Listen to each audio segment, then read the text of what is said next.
Unit 4, Homework 5, column number 4, number 1. An Egyptian pyramid has is 22 feet tall, but the length across the base is unknown.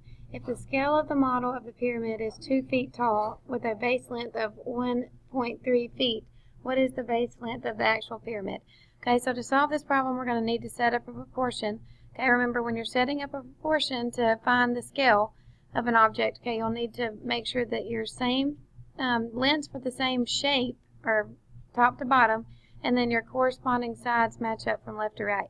Okay, so here on my scaled pyramid, I have 2 inches tall over 1.3 inches wide equals 22 feet tall over our unknown x. Okay, so I've got my proportion set up. I'm going to cross multiply.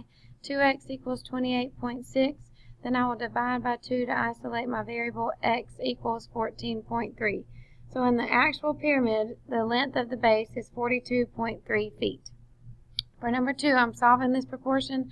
I have 2 expressions on the bottom. So when I cross multiply, I'm going to need to remember to distribute twice, okay, both sides.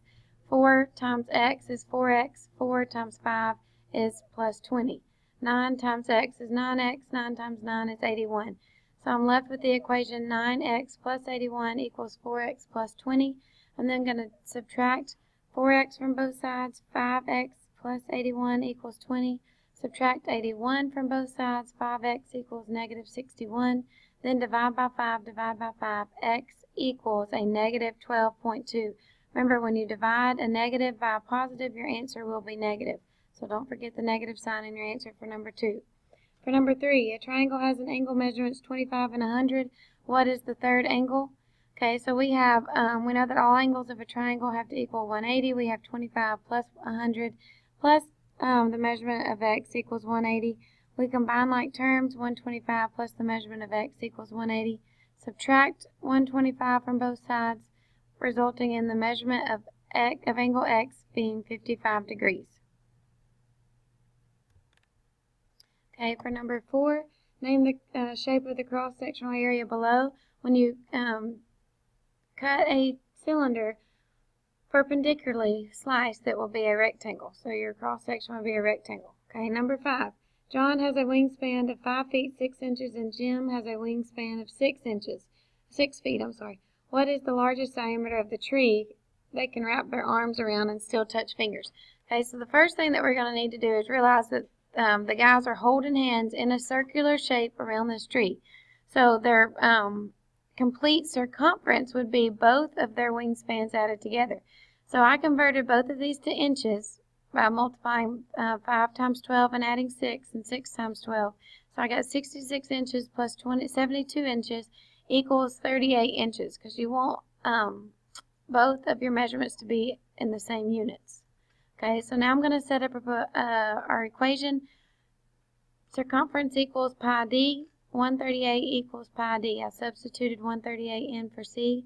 I then divide both sides by pi, resulting in the diameter of 43.95 inches. Okay, for number 6, find the diameter of an area of a circle 201.1. So I'm going to use my area formula to find my radius, and then I'll have to take my radius and multiply that by 2 to find my diameter. So I'll substitute 201.1 in for a equals pi r squared. Divide both sides by pi. I have 64 equals r squared. Now remember to take away the squared, okay, you have to do the opposite, which is taking the square root of both sides. So I take the square root of both sides. That leaves me with r on this side. And then 64, the square root of 64 is 8. Okay, so then I need to take this radius and multiply by 2 to find a diameter of 16. So the answer for number 6 should be 16. For number 7, I have 2 angles here. I have an angle, a 34-degree angle, which you could classify as an acute angle. And then I have a 146-degree angle, which you could classify as an obtuse angle. And then to take it a step further, if you add both of these together, you get a measurement of 180 degrees. So these angles would also be supplementary angles because they add up to 180 degrees.